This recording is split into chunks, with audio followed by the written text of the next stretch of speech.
Yaponiyalik mashhur Kardon Atsumiyazakining mono jumlasini to'limi yaxshi ko'raman.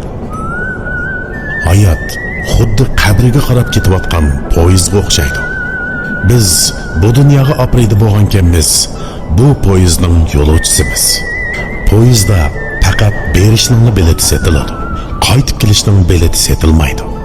Biz bu safarimizda nurg'un odamlar bilan safardosh bo'lamiz.